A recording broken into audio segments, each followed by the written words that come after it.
아이고 즐겨라. 돈 아끼다고 쌍고기 썼냐? 맛이 영 쌍꾸려다. 그만하시죠. 듣자 하니 너무하시네요. 당장 일어나. 여보, 짐쌀.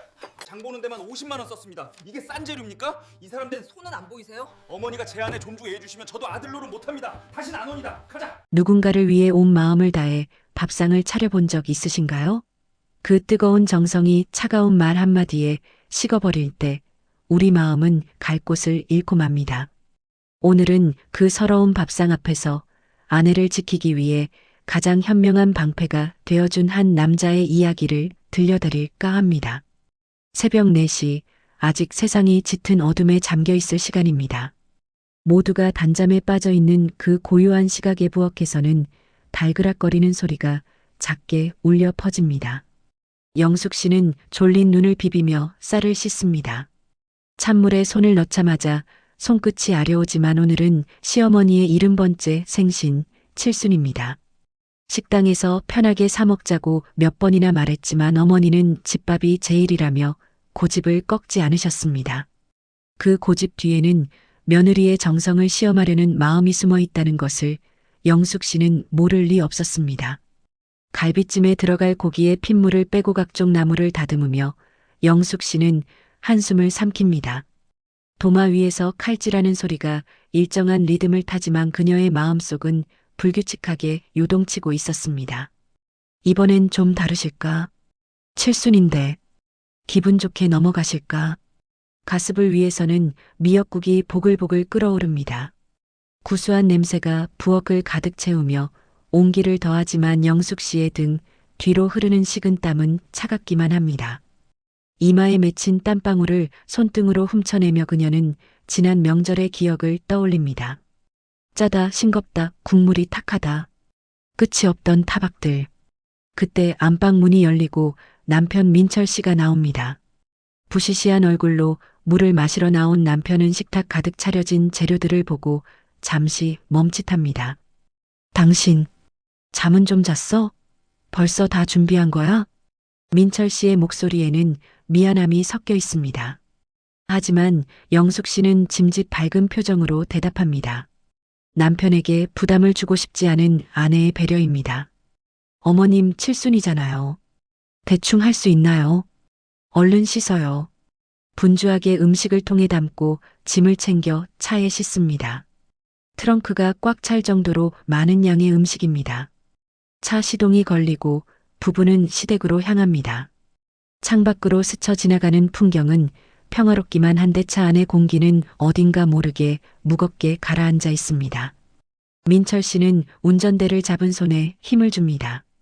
백미러로 보이는 아내의 눈밑이 거뭇합니다. 1시간 남짓 달려 도착한 시댁 아파트. 익숙한 현관문 앞에 서자 영숙 씨의 심장이 뜁니다.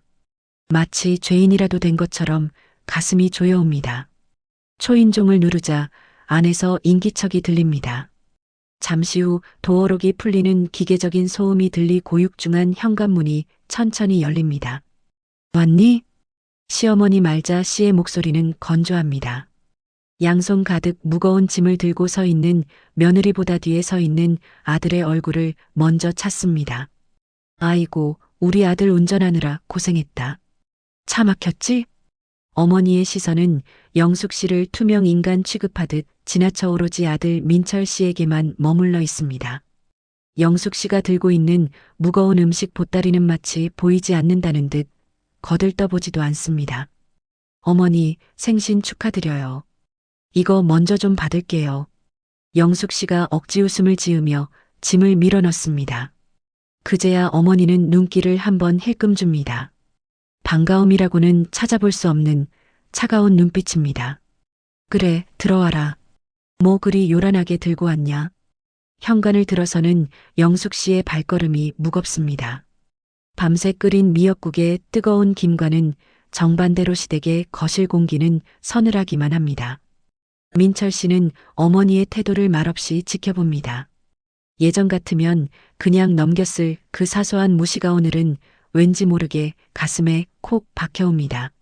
신발을 벗고 들어서는 아내의 뒷모습이 오늘따라 유난히 작고 초라해 보입니다. 민철 씨는 주먹을 살며시 쥐었다 펴니다. 거실 한가운데 놓인 커다란 교자상. 저 상을 가득 채우는 것은 오롯이 아내의 몫일 겁니다. 어머니는 소파에 앉아 리모컨을 만지작거립니다. 아가, 목마르다. 물 좀 다오. 도착하자마자 떨어지는 명령. 영숙 씨는 짐을 풀기도 전에 냉장고로 향합니다. 그녀의 뒷모습을 바라보는 민철 씨의 눈빛이 조금씩, 아주 조금씩 흔들리기 시작합니다. 부엌은 금세 영숙 씨의 전쟁터가 되었습니다. 가져온 음식들을 데우고 접시에 예쁘게 담아내느라 숨 돌릴 틈조차 없이 분주하게 움직입니다. 달그락 탁 탁. 접시가 부딪히는 소리가 요란하게 들리지만 거실에 앉은 시어머니는 텔레비전만 보고 계십니다. 가끔 부엌 쪽을 흘깃거리며 감시하듯 쳐다볼 뿐입니다. 간은 제대로 맞췄니? 저번처럼 짜게 하면 못 먹는다. 소파에 비스듬히 누워 던지는 그 한마디가 영숙 씨의 가슴을 뾰족하게 찌릅니다. 가스불 앞에서 땀을 흘리며 국을 젓던 손이 잠시 허공에서 멈칫하며 떨립니다. 네, 어머니. 이번엔 심심하게 했어요. 최대한 상냥하게 대답하려 노력하지만 목소리 끝이 미세하게 갈라지는 건 어쩔 수 없습니다. 그때 현관 초인종이 경쾌하게 울립니다. 아이고, 우리 딸 왔나 보다. 시어머니가 벌떡 일어나 현관으로 달려나갑니다. 조금 전 며느리가 왔을 때와는 180도 다른 활기차고 반가움이 가득한 목소리입니다. 현관문이 열리고 시누이 미정 씨가 들어옵니다. 화사한 원피스 차림에 손에는 작은 케이크 상자 하나. 그것이 그녀가 가져온 전부입니다. 엄마, 생신 축하해. 차 막혀서 혼났네. 오냐, 오냐. 내 새끼 오느라 고생했다. 얼굴이 반쪽이네. 어머니는 시누이의 손을 잡고 어쩔 줄 몰라 하십니다. 부엌에서 기름 냄새를 뒤집어 쓰고 있는 영숙 씨와 향수 냄새를 풍기며 들어온 시누이. 한 공간에 있지만 너무나 다른 두 여자의 모습입니다. 민철 씨는 이 광경을 묵묵히 지켜보고 있습니다. 어머니가 시누이를 챙기는 모습이 나쁜 건 아니지만 부엌에 홀로 있는 아내의 처지가 너무 대조적입니다. 언니 왔어요? 준비하느라 고생했겠네. 시누이가 부엌 쪽으로 고개만 빼꼼 내밀며 인사합니다. 말은 고생했다지만 도울 생각은 전혀 없어 보입니다. 그저 예의상 던지는 영혼 없는 인사말일 뿐입니다. 그래, 아가씨 왔어요? 거실에 앉아 있어요. 영숙 씨는 행주로 젖은 손을 닦으며 응대합니다. 손가락 마디마디가 물에 불어 하얗게 일어났습니다.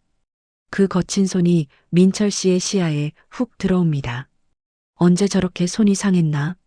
민철 씨의 가슴 속에서 뜨거운 것이 울컥 치솟습니다.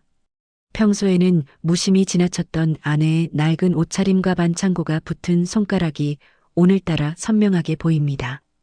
시누이는 식탁에 앉아 과일을 집어먹으며 수다를 떱니다.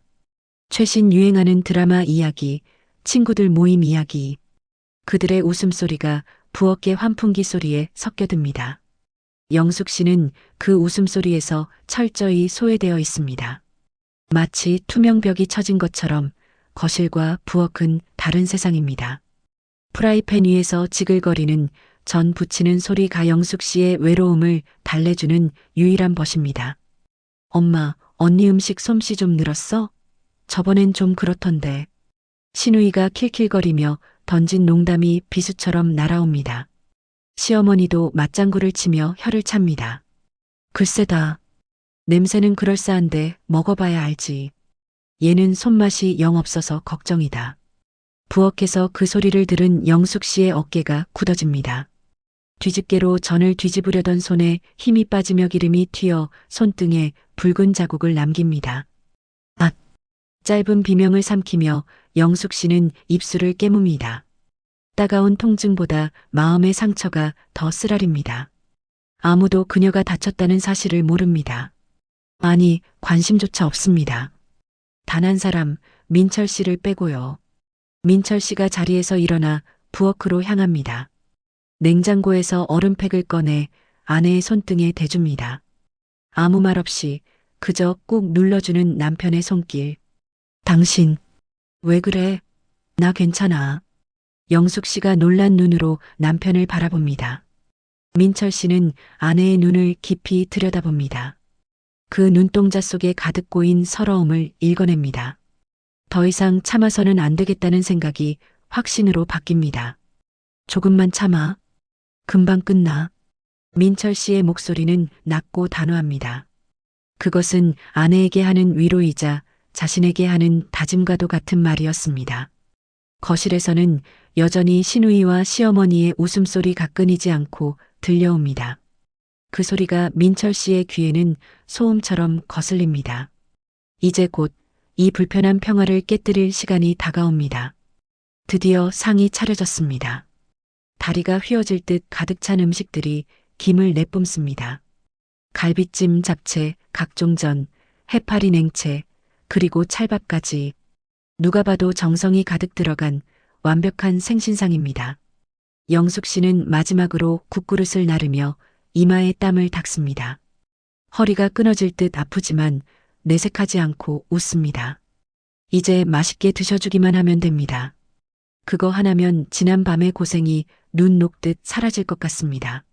어머니, 차린 건 없지만 많이 드세요. 상투적인 인사말을 건네며 영숙 씨가 자리에 앉습니다. 그녀의 밥그릇은 식탁 가장 끝, 모서리 자리입니다. 반찬을 집기도 힘든 언제나 며느리의 지정석 같은 그곳. 시어머니가 숟가락을 들자 모두가 식사를 시작합니다. 음식을 씹는 소리만이 공간을 채웁니다. 영숙 씨는 긴장된 표정으로 어머니의 입을 주시합니다. 첫 숟가락 갈비찜을 입에 넣은 어머니의 미간이 찌푸려집니다. 침묵. 그 짧은 정적이 영숙 씨의 피를 마르게 합니다. 어머니는 고기를 씹다가 뱉어내듯 접시에 내려놓습니다. 탁 하는 소리가 유난히 크게 들립니다. 고기가 왜 이렇게 질기냐? 이 나간 노인네 이다 빠지겠다. 가슴이 철렁 내려앉습니다. 분명 가장 좋은 등급의 한우를 사서 키위까지 갈아 넣어 부드럽게 재워둔 고기였습니다. 어머 엄마, 나도 좀 질긴 것 같아. 언니, 핏물 덜 뺐어? 시누이가 기다렸다는 듯 거듭니다. 사실 고기는 입에서 녹을 만큼 부드러웠습니다. 그저 습관처럼 며느리의 기를 꺾으려는 꼬투리 잡기였습니다. 영숙 씨의 얼굴이 붉게 달아오릅니다. 수저를 쥔 손이 파르르 떨려옵니다. 변명을 하고 싶지만 목구멍이 꽉 막혀 말이 나오지 않습니다. 그리고 잡채는 왜 이렇게 다니? 설탕 들이부었니? 미역국은 또 왜 이리 싱거워? 맹물이냐? 이어지는 타박의 연속. 맛있다는 말 한마디 없이 젓가락이 가는 곳마다 비난의 화살이 되어 영숙 씨에게 꽂힙니다. 정성껏 준비한 음식들이 순식간에 쓰레기 취급을 받습니다. 민철 씨는 밥을 먹는 둥 마는 둥 깨작거립니다. 그의 시선은 음식이 아닌 어머니와 여동생의 입 그리고 고개를 푹 숙인 아내에게 번갈아 머뭅니다. 속에서 뜨거운 용암이 부글부글 끓어오릅니다. 하지만 아직은 아닙니다. 결정적인 한 방이 남았습니다. 어머니는 밥을 반쯤 남긴 채 숟가락을 놓으며 말씀하십니다. 돈 아낀다고 집에서 하라 했더니 재료를 싼 걸 썼나? 맛이 영 식당만 못하다. 이럴 거면 그냥 사 먹을 걸 그랬다. 그 말은 영숙 씨가 가진 마지막 인내심의 끈을 끊어버립니다. 밤새 허리 한번 못 펴고 준비한 정성이 돈 아끼려고 쓴 싸구려 재료로 둔갑하는 순간입니다. 영숙 씨의 눈가가 붉어지며 눈물이 핑 돕니다. 고개를 들 수 없어 밥그릇만 뚫어져라 쳐다봅니다. 밥알이 눈물에 번져 흐릿하게 보입니다. 어머니, 저 정말 좋은 재료로. 기어 들어가는 목소리로 항변해 보려 하지만 시어머니는 콧방귀를 뀌며 말을 자릅니다. 됐다. 맛없다는 소리 듣기 싫으면 요리 학원이라도 다니거라. 내 친정에서는 밥상머리 교육을 어떻게 시켰길래. 친정. 절대 건드려서는 안 될 영린을 건드렸습니다. 영숙 씨가 숨을 헐떡이며 고개를 듭니다. 그녀의 눈동자가 심하게 흔들리고 있습니다. 그 순간 쨍그랑 날카로운 금속음이 식탁을 강타합니다. 민철 씨가 밥공기 뚜껑을 식탁 위에 던지듯 내려놓았습니다. 소리가 어찌나 큰지 모두가 화들짝 놀라 그를 쳐다봅니다. 정적이 감돕니다. 숨소리조차 들리지 않는 차가운 침묵. 민철 씨는 천천히 자리에서 일어납니다. 그의 얼굴에는 분노보다 더 무서운 냉정함이 서려 있습니다. 그의 시선이 어머니를 향해 고정됩니다. 어머니, 나직하지만 뼈가 있는 한마디. 폭풍전야의 고요함이 식탁 위를 짓누릅니다. 이제 더 이상 물러설 곳은 없습니다. 식탁 위를 구르던 밥공기 뚜껑이 멈추자 날카로운 정적이 거실을 집어삼켰습니다. 시어머니와 시누이의 눈이 휘둥그레졌습니다. 평생 큰 소리 한 번 낸 적 없던 아들이었습니다. 민철 씨는 굳게 담은 입술을 천천히 뗍니다. 그의 목소리는 뜨거운 분노를 차갑게 식혀 아주 낮고 건조한 톤으로 깔립니다. 그만하시죠. 듣자 하니 너무하시네요. 뭐라? 너 지금 애미한테 소리를 지르는 거냐? 어머니가 기가 막힌다는 듯 가슴을 치지만 민철 씨의 눈빛은 한치도 흔들리지 않습니다. 그는 젓가락을 들어 갈비찜 한 점을 집어듭니다. 질기다고 하셨죠? 제가 먹어보겠습니다. 그는 고기를 입에 넣고 천천히 씹습니다. 부드럽게 씹히는 고기의 육질이 혀끝에 닿습니다. 키위와 배를 갈아 넣어 은은한 단맛이 돕니다. 누가 먹어도 흠잡을 데 없는 완벽한 맛입니다. 입안에서 녹는데요. 이보다 더 부드러울 순 없어요. 어머니 틀니가 안 맞으신 거면 치과를 가셔야죠. 민철 씨의 팩트 폭격에 어머니가 입을 다뭅니다. 이번에는 젓가락이 잡채로 향합니다. 투명하게 잘 삶아진 당면에 윤기가 흐릅니다. 설탕 들이부었냐고 하셨죠? 드셔보세요. 이거 설탕 안 썼어요. 매실청으로 만든 겁니다. 민철 씨는 잡채를 한 젓가락 크게 집어 어머니 밥그릇 위에 툭 올려놓습니다. 그 동작이 거칠지 않지만 묵직한 압박감을 줍니다. 미정아, 너도 그래. 고기 핏물을 덜 뺐다고? 내가 요리 안 해본 티를 이렇게 내는구나. 시누이 미정 씨가 뜨끔하여 시선을 피합니다.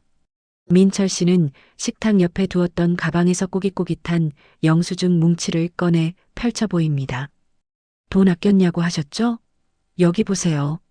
한우 툭불 등급 백화점 식품관 영수증입니다. 종이 펄럭이는 소리가 유난히 크게 들립니다.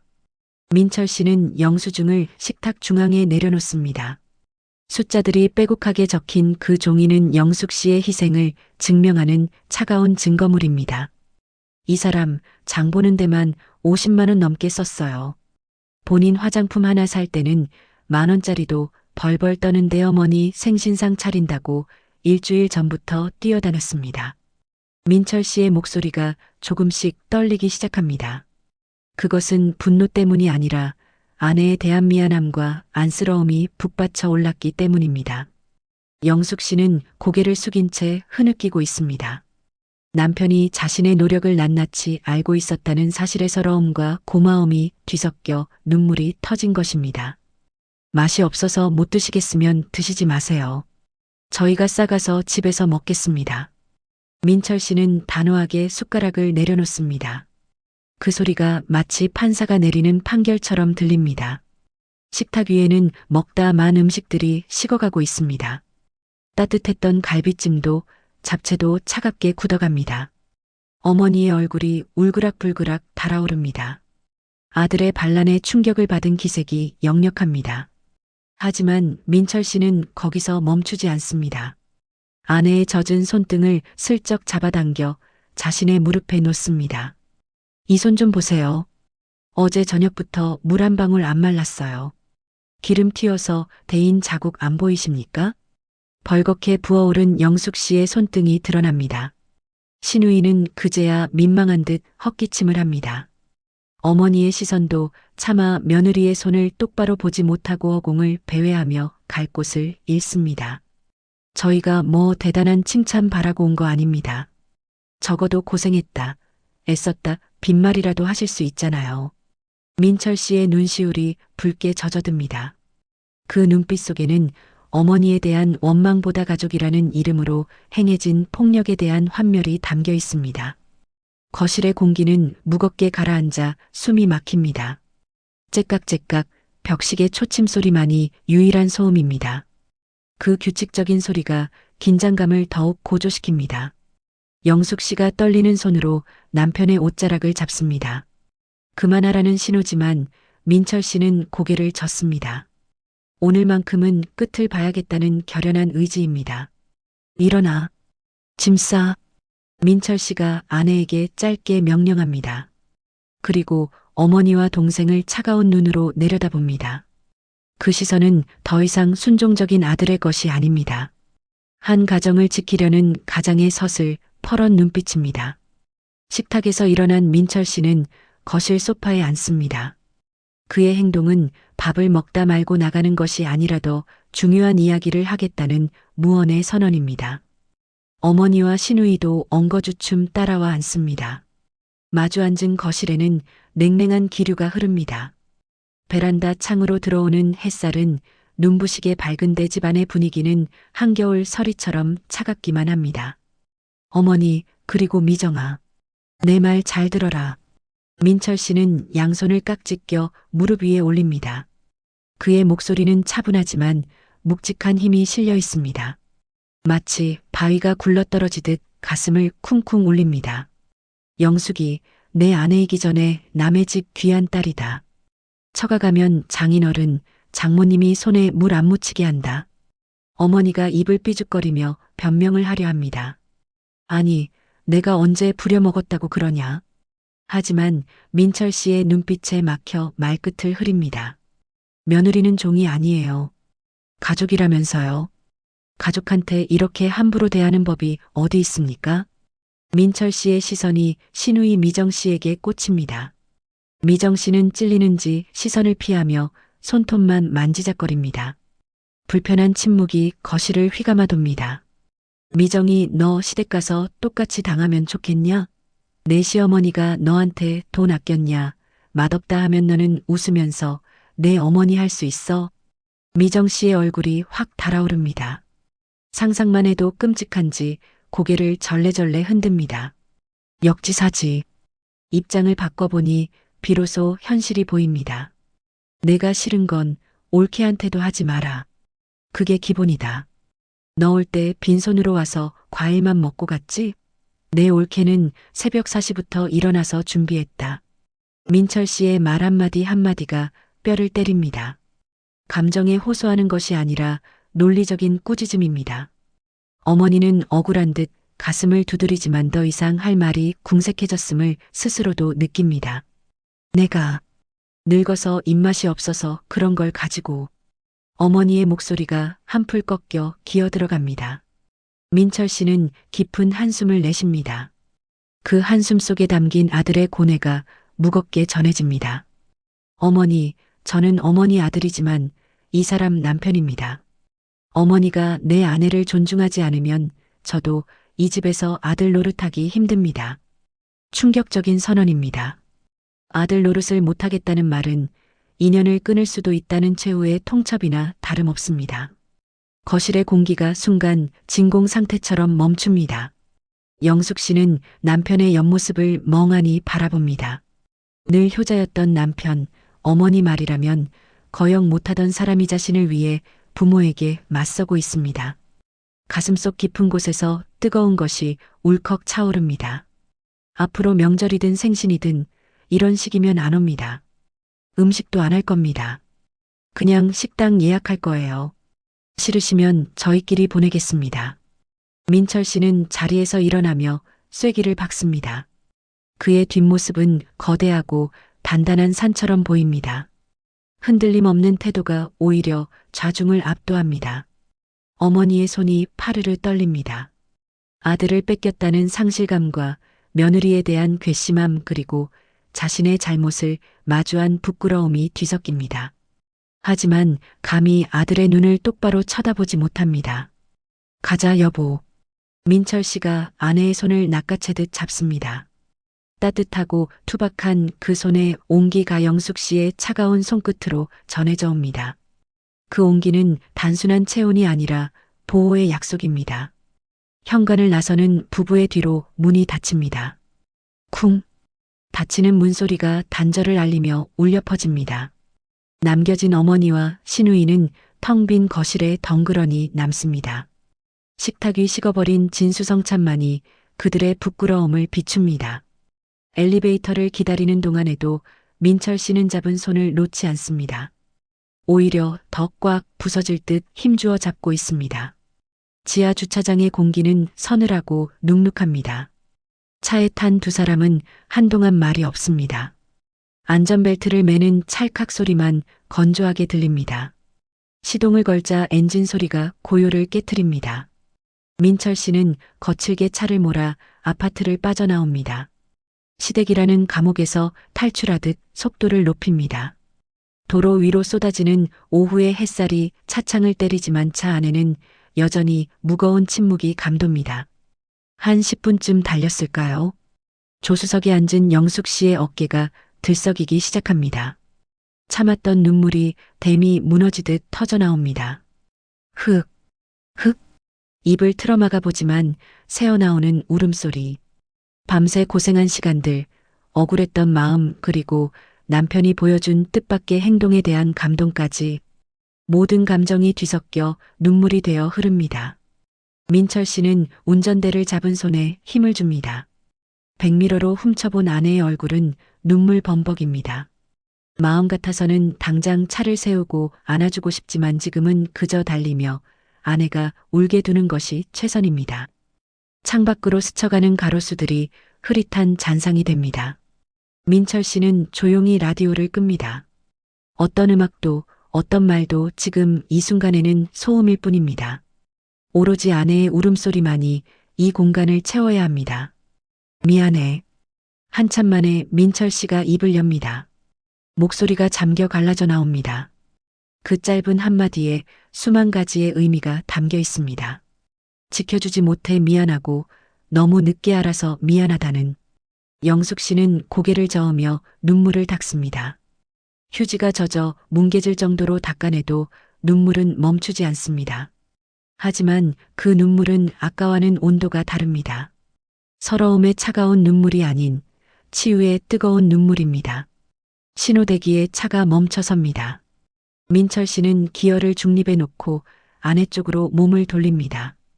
그리고 투박한 손을 뻗어 아내의 젖은 뺨을 닦아줍니다. 내가 너무 무심했어. 당신 그렇게 힘든 줄 모르고 그냥 어머니니까 당신이 참으면 된다고 생각했어. 내가 바보였어. 정말 미안해. 남편의 손길이 닿자 영숙 씨의 울음이 더 커집니다. 어린아이처럼 엉엉 소리 내어옵니다. 그동안 가슴속에 쌓여있던 응어리가 녹아내리는 소리입니다. 민철 씨는 말없이 아내의 손을 가져와 자신의 볼에 댑니다. 거칠어진 아내의 손바닥이 까끌까끌하게 느껴집니다. 이 거친 손이 우리 가족을 지탱해온 기둥이었습니다. 당신 손, 내가 다시 곧게 만들어줄게. 약속할게. 민철 씨의 눈에서도 기어이 눈물 한 방울이 떨어집니다. 아내의 손등 위로 떨어진 뜨거운 눈물. 두 사람의 체온과 감정이 하나로 연결되는 순간입니다. 다시 신호가 바뀌고 차가 출발합니다. 창문을 조금 내리자 시원한 바람이 들어옵니다. 바람에 눈물 자국이 마르며 시원함이 느껴집니다. 영숙 씨는 퉁퉁 부은 눈으로 남편을 바라봅니다. 운전대를 잡은 그의 옆모습이 오늘따라 든든해 보입니다. 예전에 무뚝뚝한 남편이 아닌 나를 지켜주는 전사 같습니다. 고마워요. 당신 아니었으면 나 정말 고맙긴. 내가 남편인데 당연한 거지. 이제 다시는 당신 혼자 울게 안 만들어. 두고 봐. 민철 씨가 짐짓씩씩하게 말하며 아내의 손을 꼭 잡습니다. 운전은 한 손으로 다른 한 손은 아내의 손을 잡은 채 차는 집을 향해 가장 편안하고 안전한 그들의 보금자리로 부드럽게 미끄러지듯 달려갑니다. 라디오에서는 때마침 잔잔한 올드팝이 흘러나옵니다. 차 안의 공기가 한결 부드럽고 따뜻해졌습니다. 비 온 뒤 땅이 굳어지듯 부부의 마음도 단단하게 여물어갑니다. 사건이 있은 지 사흘이 지난 오후입니다. 거실 한편에 놓인 전화기가 요란하게 울립니다. 따르릉, 따르릉. 정적을 깨는 벨소리가 유난히 날카롭게 들립니다. 소파에 앉아 빨래를 개던 영숙 씨의 손이 멈춥니다. 발신자 표시 화면에 뜬 시댁 두 글자. 심장이 쿵 하고 내려앉으며 가슴이 뜁니다. 며칠 전에 그 서늘했던 기억이 다시금 떠오릅니다. 받아야 하나 말아야 하나. 수화기를 향해 뻗으려던 손이 허공에서 머뭇거립니다. 손끝이 파르르 떨리며 내면의 갈등이 일어납니다. 그때 서재에서 나오던 민철 씨가 그 모습을 봅니다. 내가 받을게. 당신은 신경 쓰지 마. 민철 씨가 성큼성큼 걸어와 수화기를 듭니다. 그의 행동에는 일말의 망설임도 없습니다. 단단하고 차분한 가장의 목소리로 전화를 받습니다. 네, 어머니. 접니다. 전화기 너머로 잠시 침묵이 흐릅니다. 평소라면 다짜고짜 용건부터 꺼내셨을 어머니가 오늘은 웬일인지 숨소리만 거칠게 들려옵니다. 보이지 않는 신경전이 전파를 타고 오갑니다. 밥은 먹었냐? 한참 만에 들려온 어머니의 목소리는 힘이 없습니다. 기세등등하던 며칠 전의 날선 기운은 사라지고는 치를 보는 듯한 주눅든 기색이 역력합니다. 민철 씨는 냉정함을 유지하며 대답합니다. 네, 먹었습니다. 무슨 일 있으세요? 아니, 별일은 아니고. 내 처는 괜찮냐? 어머니 입에서 며느리의 안부를 묻는 말이 나옵니다. 결혼 생활 30년 만에 처음 듣는 질문입니다. 영숙 씨는 옆에서 숨을 죽인 채 그 소리를 듣습니다. 믿기지 않는 변화에 귀를 의심합니다. 아직 마음이 많이 상해 있습니다. 시간이 필요해요. 당분간은 찾아뵙기 힘들 것 같습니다. 민철 씨는 애둘러 말하지 않고 직설적으로 선을 긋습니다. 어머니의 한숨 소리가 수화기 밖으로 새어나옵니다. 하지만 예전처럼 화를 내거나 소리치지 못합니다. 아들의 단호함이 어머니에게 두려움으로 다가간 겁니다. 그래, 알았다. 미정이 그년도 많이 반성하고 있다. 내가 생각이 짧았다. 너무 나무라지 마라. 어머니의 사과는 투박하고 서툽니다. 자존심 때문에 미안하다는 말은 차마 못하고 변명 섞인 말로 얼버무리지만 그것이 항복선언임을 압니다. 전화를 끄는 민철 씨가 영숙 씨를 돌아봅니다. 그의 표정이 한결 편안해 보입니다. 전쟁 같았던 긴장이 풀리며 거실에 온기가 돕니다. 어머니가 눈치를 많이 보시네.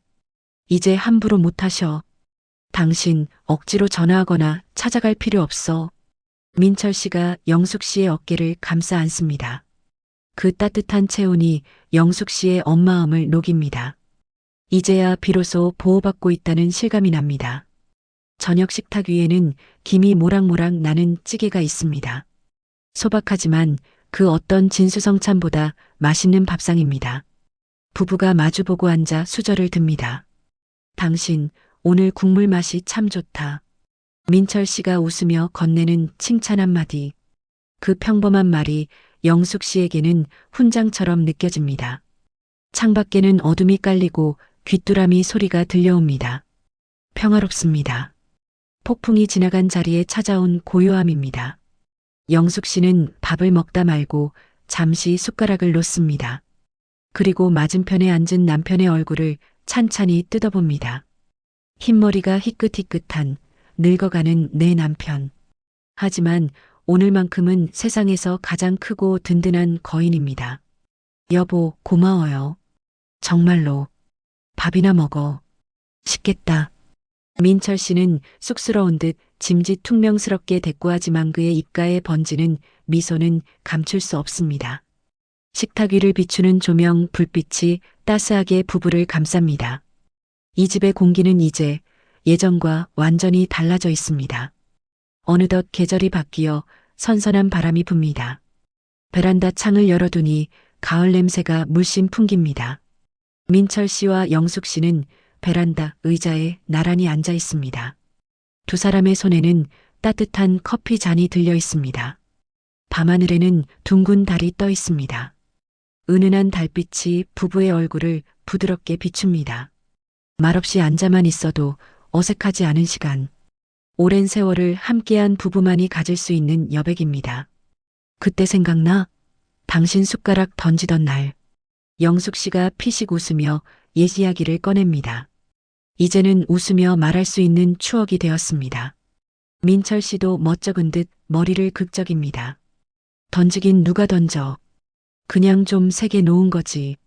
아니야, 분명히 쨍그랑 소리 났어. 나 심장 멎는 줄 알았다고. 두 사람의 낮은 웃음소리가 밤 공기에 흩어집니다. 그날의 사건은 상처가 아닌 훈장으로 남았습니다. 서로가 서로를 얼마나 아끼는지 확인했던 그날. 그날 이후 부부의 신뢰는 바위처럼 단단해졌습니다. 민철 씨가 커피 잔을 내려놓고 아내의 손을 잡습니다. 거칠었던 손이 제법 부드러워졌습니다. 매일 밤 핸드크림을 발라주며 마사지해준 덕분입니다. 영수가 오랜만에 불러보는 이름입니다. 여보, 당신이 아닌 고유한 그녀의 이름. 영숙 씨가 눈을 동그랗게 뜨고 남편을 바라봅니다. 우리가 늙어가면서 믿을 건 자식도 아니고 부모도 아냐. 결국 내 옆에 남는 건 당신뿐이더라. 민철 씨의 목소리는 밤바람처럼 잔잔하지만 가슴 깊은 곳을 울리는 진동이 있습니다.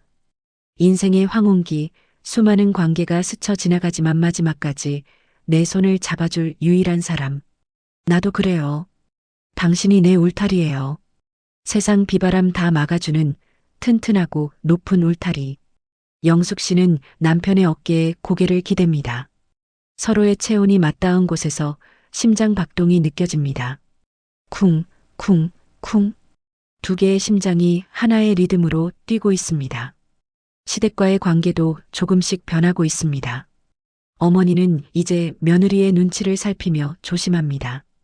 물론 하루아침에 천사가 되진 않겠지만 적어도 함부로 해도 되는 존재가 아님은 확실히 아셨습니다. 그것만으로도 영숙 씨는 숨통이 트입니다. 남편이 만들어준 그 단단한 경계선 안에서 영숙 씨는 비로소 며느리가 아닌 아내로 그리고 존중받는 한 인간으로 서 있습니다. 밤이 깊어갈수록 달빛은 더욱 영롱해집니다. 두 사람은 잡은 손을 놓지 않고 밤하늘을 올려다봅니다. 별들이 반짝이며 그들을 축복하듯 내려다보고 있습니다. 앞으로도 잘 부탁해, 내 편. 나야말로. 아프지 말고 오래오래 같이 살자. 따뜻한 찻잔의 온기보다 더 뜨거운 진심이 오갑니다. 말하지 않아도 알 수 있는 사랑의 언어들. 이 고요한 침묵 속에 부부의 역사가 흐릅니다. 당신이 있어서 참 다행인 그런 밤입니다. 여러분, 오늘 사연 어떻게 들으셨나요? 혹시 여러분도 가족이라는 이름으로 참기만 했던 순간이 있으셨나요? 아니면 아내를 위해, 남편을 위해 용기 내어 방패가 되어준 적이 있으신가요? 여러분의 가슴 뜨거운 경험담을 댓글로 남겨주세요. 서로의 이야기가 우리에게 큰 위로가 됩니다. 남편의 현명한 대처가 가정을 어떻게 지켜내는지 오늘 이야기를 통해 다시 한번 느꼈습니다. 이 영상이 마음에 와닿으셨다면 구독과 좋아요 꼭 눌러주세요. 여러분의 응원이 더 좋은 영상을 만드는 힘이 됩니다. 다음 시간에는 조금 더 충격적이고 현실적인 주제로 찾아옵니다. 은퇴한 남편이 하루 종일 집에만 있다면? 삼식이 남편 때문에 숨막히는 아내의 사연과 그 위기를 극복한 지혜로운 솔루션을 가지고 돌아오겠습니다. 알림 설정 잊지 마시고 다음 영상에서 꼭 만나요. 감사합니다.